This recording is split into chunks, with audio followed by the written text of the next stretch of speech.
Hey y'all, this is Nick. I wanted to do a video about this art box that I got in the mail today. I'm very excited about it. This was gifted to me as a birthday present by Michelle Carnes, and I already opened it, so this won't be like an unboxing, but I did want to show you what came in the art box because I am very excited about it. So let's get right to it. So these are the graphic sketch marker, permanent marker. It looks like it's a double nib, chisel tip and the fine tip, which I don't really use. I don't know. I tend to use the brush tip more, but the chisel tip does get more coverage. So there's that whole thing too. I have seen this brand before, but I don't think that I've used them. They're certainly not going to be Copic markers, to be sure, but I'm excited nonetheless. I love coloring with markers. It is definitely one of my favorite things. So the next thing on the list is marker paper, which I'm pretty excited about. It's 4 by 6 inches, so it's not big at all, but it does have 24 sheets. And I don't know how well you could see this, but if you open it up, you could see that the paper is kind of thick. And that's to hold the ink in while you color with it. It is by the A&D marker brand, so I know that this is going to be pretty decent paper. For those of you who don't know, A&D marker is a brand that makes, actually, let me get back to you because I don't know if it's permanent marker, if it's the same as a Copic marker. I'll get back to you on that. But speaking of Copic markers, this would be the next one that I got. It came with a Chow marker, which I'm always happy to get Copic markers because these things are pretty expensive. This is a pale lilac color, V12. And the nice thing about this is that even with Copic markers, the Chows are technically not refillable, but I believe that there is a way that you can refill them. The selling point of Copics is that they are refillable markers, so that's fun. And then the next one is this Les Plumes permanent marker. It's a lilac color, also like a pale pink, so I'm pretty excited about that. Next thing I got was this nifty sticker, the sketch box. It's shaped like a marker. And then a piece of artwork, and I'll show you that. And then the artwork is by Kingsley Van Zandt. And it says right here, based in Richmond, Virginia, Kingsley is an illustrator and a tattoo artist with a focus on the natural world. He is most known for his breathtaking work with illustration markers and has published several sketchbook compilations showcasing his work.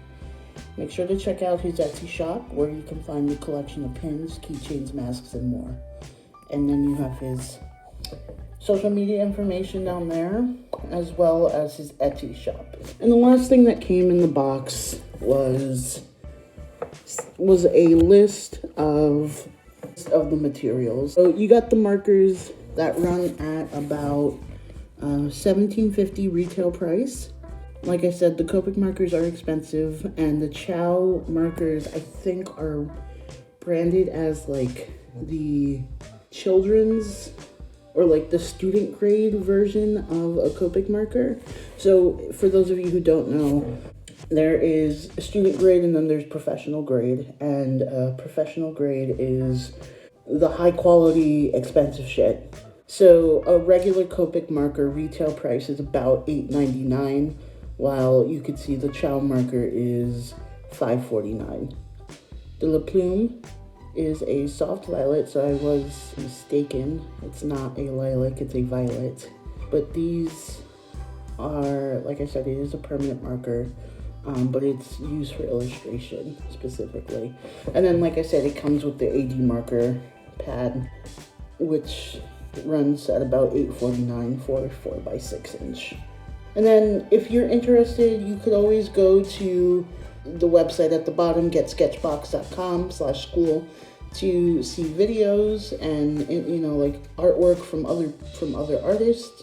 I'm gonna move all this stuff out of the way because I didn't really focus on the art on the box itself, which is by Danica Saavedra. I really hope I said that right. You could check out the Instagram at Tootsie, excuse me. And Sketchbox also offers you the opportunity to get your art on their box, the hashtag and everything. So all in all, I'm pretty excited about this.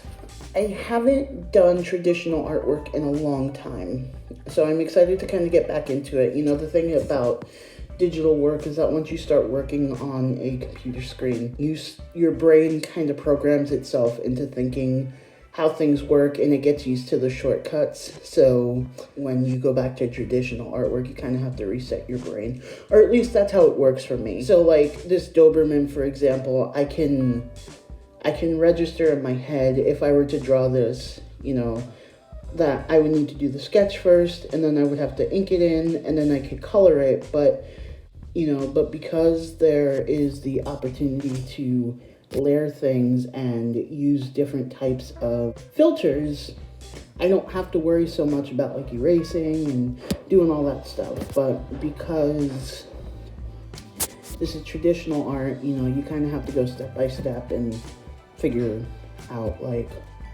what to do with lighting, shading, all of that stuff. So it's fun either way. I wouldn't be doing it otherwise, but yeah, so this is it. I'm very excited to get this box used, and I'm happy that there's a doggo on it, and this is just some exclusive content for my Patreon. It's not super fancy, but I did want to show you what I'm about to get into, and as soon as I'm done with my illustration, I will put that on the Patreon as well.